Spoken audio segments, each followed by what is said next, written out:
हाँ तो मेरे यारो, एपिसोड की शुरुआत में रिन का पास्ट दिखाया जाता है, जहाँ पे रिन और उसकी फैमिली आग में जल रही होती है।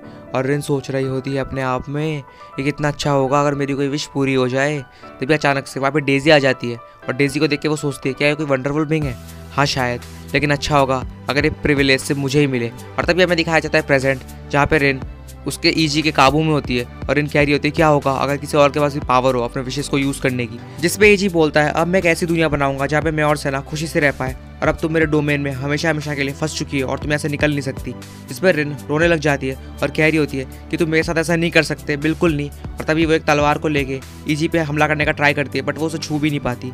और ये सब देख के वो घुटनों के बल बैठ के रोने लग जाती है और कह रही होती है क्या फ़ायदा हुआ मेरी इमॉर्टल बॉडी का, क्या ये सब इसी दिन के लिए था। और तभी अचानक से ईजी उसे बोलता है कि तुम रो मत, हो सकता है तुम्हारे सारे सपने सच हो जाए और तुम और भी अच्छे अच्छे लोगों से मिलो, या फिर क्या पता तुम्हें किसी से प्यार हो जाए। इस पर अचानक से रिन बोलती है ऐसा कभी नहीं होगा और रो रही होती है। तभी अचानक से ईजी उसे बोलता है कि मैं तुमसे शादी करूंगा। इस पर रिन बहुत ज़्यादा चौंक जाती है और बोलती है क्या तुम मुझसे शादी करोगे। जिस पे ईजी बोलता है नहीं नहीं मेरा मतलब ये नहीं था, मतलब तुम्हें कोई ऐसा मिल जाएगा जो कि तुमसे शादी करेगा। इस पर रिन उसे बोल रही होती है कि तुम जैसे से तो मैं कभी नहीं करने वाली।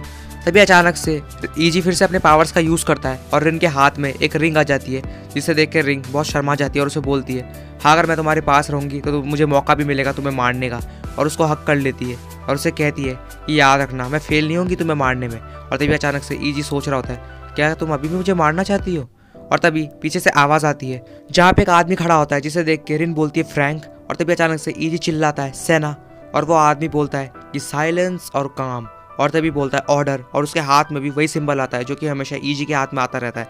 और तभी अचानक से वो ईजी के पीछे से ईजी पे हमला कर देता है और ईजी को बोलता है मैं हूँ लेफ्टिनेंट अब्राहम लुइस फ्रैंक, और ईजी मुझे परमिशन दो कि मैं तुम्हें डाजाइपो सिटी गवर्नमेंट ऑफिस में बुला पाऊँ। और तभी अगले सीन में दिखाया जाता है यहाँ पे दो आदमी आपस में बात कर रहे होते हैं, जिसमें एक आदमी बोलता है कि मुझे शर्म आ रही है उसे मारने में, वो तो एक बच्चा है। इसमें दूसरा आदमी उसे बोलता है ये मत भूलना कि 10 साल पहले जो घटना हुई थी और उसमें तुम्हारे इतने लोग मारे गए थे, ये लड़का उसी का कारण है।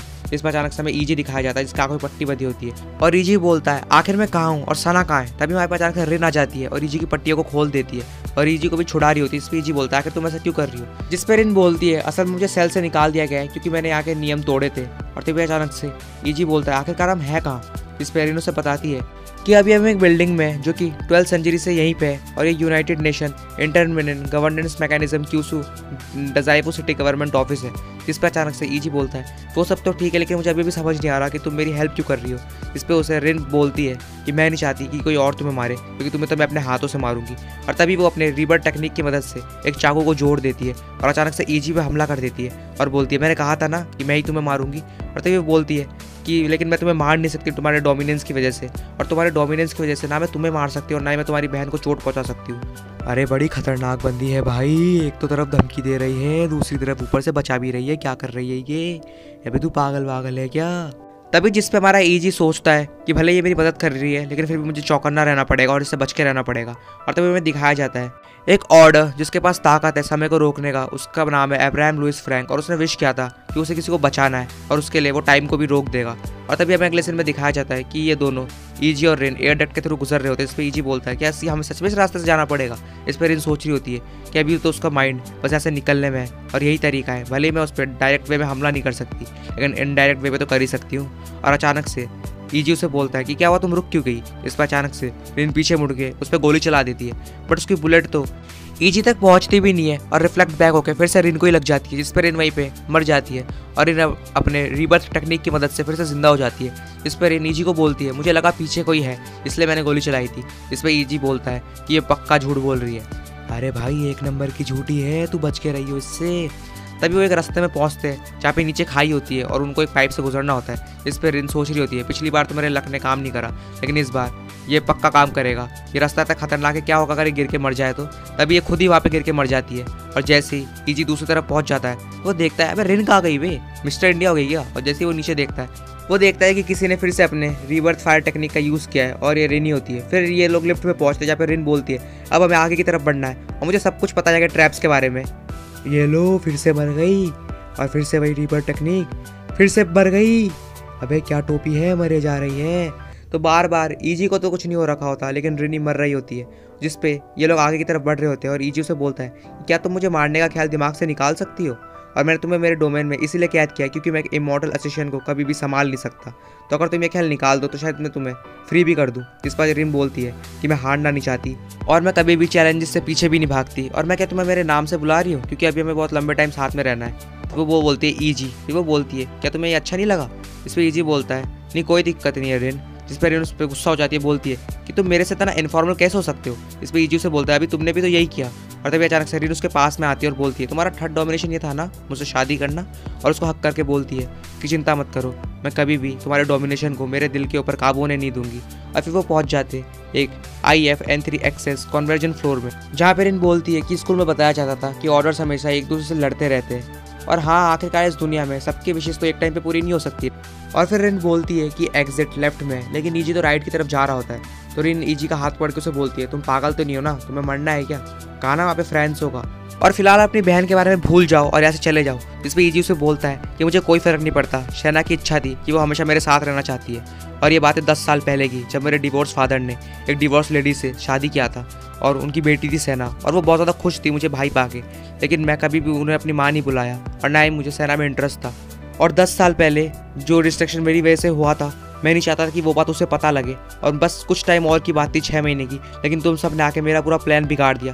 तभी ये सब सुन के रिन ईजी को लात मारती है और उसके कंधे पे पैर रख के बोलती है कि इतना सब कुछ करने के बाद भी तुम चाहते हो ये सब बातें किसी को पता ना लगे और मैं तुम्हें कभी माफ़ नहीं करूँगी। और तभी अचानक से ईजी बोलता है बस 6 महीने की बात ही तो और थी, मुझे उसके भाई बनने की एक्टिंग करनी थी।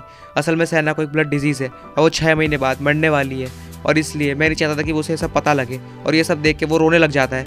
और तभी वहाँ पे 2 सोल्जर्स आ जाते हैं जो कि बोलते हैं हमें टारगेट मिल गए। और जिस पर अचानक से ईजी खड़ा हो जाता है और अपने पावर का यूज़ करता है और बोलता है ऑर्डर बाइंडिंग डोमिनेटर, मेरे रास्ते से दूर हट जाओ, मैं भी किसी को नहीं छोड़ूंगा। और जिस पर अचानक से वो रेलिंग टूट जाती है और वो दोनों सोल्जर रेलिंग समेत नीचे गिर जाते हैं। और अचानक से रिन वहाँ पर जाती है और उनकी गन उठा लेती है और ईजी को बोलती है हमें सब जल्दी करना पड़ेगा। और ईजी की तरफ गन को पॉइंट करके बोलती है तुम क्या चाहते हो कि मैं मर जाऊँ? और तभी अचानक से वो ईजी को बोलती है कि फ्रैंक्स के पास पावर है टाइम को रोकने की, लेकिन वो एक टाइम पे 3 टारगेट्स को ही रोक सकता है, तो अगर मैं तुम्हारी मदद करूँ तो शायद तुम मैनेज कर लो। इस पे ईजी बोलता है मुझे कोई फ़र्क नहीं पड़ता, अभी से मुझे सेना को बचाना है। और जिस पे रिन उसे बोलती है कि देखो मैं तुम्हें अपने आंखों के सामने मरते हुए नहीं देख सकती क्योंकि मुझे तुम्हें अपने हाथों से मारना है। और तभी अचानक से वो दोनों मिलके सारे सोल्जर्स को वहीं पे मार देते हैं। और जिस पर अचानक से ईजी जैसी एक रूम में पहुंचता है तो वो चिल्लाता है सेना, और वो देखता है कि सेना एक जगह पे बंद पड़ी हुई है। जिस पर अचानक से फ्रैंक्स आता और बोलता है कि तुम पूरे 1 मिनट लेट हो, मुझे लगा था कि तुम 1 मिनट पहले आओगे। और तभी अचानक से रिन फ्रैंक्स की तरफ 3 ग्रेनेड्स को हवा में फेंकती है, जिस पे ईजी सोचता है यही वो मौका है जब मैं उसे अपने डोमेन में पकड़ लूंगा। लेकिन प्लान के मुताबिक होता उल्टा है। फ्रैंक तुम ग्रेनेड्स को कैच कर लेता है और बोलता है तुम्हारे प्लान में थोड़ी सी कमी है यारो, और उन्हीं ग्रेनेड्स को हवा में फेंक देता है। और तभी ईजी आगे की तरफ बढ़ रहा होता है और रिन सोचती है कि ईजी चाहे तो उन्हें अपने डोमेन में रोक सकता है, लेकिन अगर उसने ऐसा करा तो फ्रैंक उसी टाइम ईजी के टाइम को वहीं पे स्टॉप कर देगा। और फ्रैंक भी यही सोच रहा होता है कि ईजी आखिरकार इन्हें रोक क्यों नहीं रहा, और अगर ईजी ने इन्हें नहीं रोका तो हम दोनों मर जाएंगे। जिस पे फ्रैंक बोलता है क्या हिम्मत है। और तभी अचानक से ईजी सोच रहा होता है कि हमारे पास कोई और स्ट्रेटजी नहीं है और जो होगा देखा जाएगा। इस पर रिन चिल्लाती है कि ईजी क्या तुम मरने का सोच रहे हो? तभी बीच में एक इंसान आ जाता है। अबे ये क्या है, अबे तो टोपेबाज है। वो आदमी आके बोलता है ऑर्डर स्लीपिंग शीप, सब अभी के अभी शांत हो जाओ और दोनों एग्रेसिव एक्शन अभी फॉरबिडन हो जाएंगे। और वो कहता है मेरी पावर यही है कि लोगों के एग्रेसिव एक्शंस को शांत करना और उनको सुलाना। तभी ईजी देखता है उसके पास में बहुत सारे लोग हैं। वो बोलता है आखिर ये सब है कौन? इस पर रिन बोलती है वो सब डाजाइबो सिटी गवर्नमेंट के ऑफिस के टॉप लीडर्स है। और ध्यान से तभी एक आदमी आता है और वो ईजी के कंधे पे हाथ रखता है, लेकिन ईजी को लगता है कि वो उसे मारने वाला है, बट ऐसा नहीं। उसके कंधे पे हाथ रख के उसको हंस के बोल रहा होता है आखिरकार मेरे बच्चे ईजी तुम पास हो ही गए। इस पर ईजी बोलता है क्या? इस पर अचानक से दूसरा इंसान बोलता है कि मैंने कभी सोचा नहीं था कि ईजी इतनी बड़ी लड़ाई को इतने आसानी से संभाल लेगा। इस पर वो पहला आदमी बोलता है मैं हूँ ग्रुप 10 का फर्स्ट हैंड फूवा राइडू, और दूसरा बोलता है मैं हूँ सेकंड हैंड नारुकामी बेनकाई। अबे मुझे घंटा फर्क नहीं पड़ता, ये 10 जने हैं मेरे यारो, तुम इनके नाम खुद ही पढ़ लो, इनके फालतू के वेले नाम पढ़ने का टाइम नहीं है मेरे पास। तो इन सब के बाद एक वाइट बाल वाला लड़का बोलता है कि ईजी हमने तुम्हारी बहन को बचा रखा है, और मेरा यकीन मानो हमारा इंटेंशन तुम्हें चोट पहुंचाने का नहीं था, हम तो बस तुम्हारा टेस्ट ले रहे थे जिसके अंदर तुम पास हो गए। और 10 साल पहले जो ग्रेट डिस्ट्रक्शन तुम्हारी वजह से हुआ था, जिसकी वजह से जापान अपनी एबिलिटी खो दिया था एक नेशन बनने का, और उसके बाद हम सभी को UN इंटर गवर्नेंस मैकेनिज्म के अंदर रूल में डाल दिया था। और डिस्ट्रक्शन भी एक पार्ट है न्यू वर्ल्ड के क्रिएशन का, और अब हम एक नई दुनिया की शुरुआत करेंगे जिसके अंदर हम सारे ऑर्डर्स मिलकर उसे रूल करेंगे, और हम तुम्हारे और तुम्हारी बहन के लिए भी एक वर्ल्ड को बनाएंगे। और हमने क्यूसू डिपार्टमेंट को एक इंडिपेंडेंट नेशन घोषित कर दिया है और हमने तुम्हें अपना किंग भी घोषित कर दिया है और वर्ल्ड के खिलाफ वॉर भी डिक्लेयर कर दी है। जिस पर दूसरा भी बोल रहा होता है कि हमारे पास बार बार टोक्यो HQ की तरफ से फ़ोन आ रहा है लेकिन हम उन्हें इग्नोर कर रहे हैं। और जिस पे वो उन्हें बोलते हैं हमारा पहला टारगेट है वेस्टर्न एज ऑफ होनुशु। और जिस पे ईजी बोलता है इतनी जल्दी तुमने वॉर को डिक्लेयर भी कर दिया, टाइम तो देते। इस पर रिन बोल रही होती है कि हमें उसे मारना था ना, तुम उससे दोस्ती क्यों कर रहे हो। जिस पे 2 सोल्जर्स रिन को वहाँ से ले जाते हैं। और जिस पे ईजी बोलता है क्या होगा अगर मैं तुम्हें मना कर दूँ तो। जिस पे सफ़ेद वाला बोलता है देखो हमें कोई दिक्कत नहीं है, तुम एकदम फ्री हो, लेकिन याद रखना हमने तुम्हारी बहन को बचाया है तो थोड़ा सोचना है इस बारे में। और हमने सबको बता दिया है कि ग्रेट डिस्ट्रक्शन तुम्हारी वैसे ही हुआ था। जिस पे ईजी बोलता है इसका मतलब क्या है, ब्लैकमेल है। इस पर सफ़ेद वाला बोलता है हाँ तुम समझ सकते हो जो भी तुम्हें समझना है, और ये डील तुम्हारे लिए ख़राब नहीं है, ये हम दोनों के लिए फ़ायदेमंद है और इसकी वजह से तुम हमारे नए वर्ल्ड के किंग भी बन जाओगे और हमारे पपेट भी।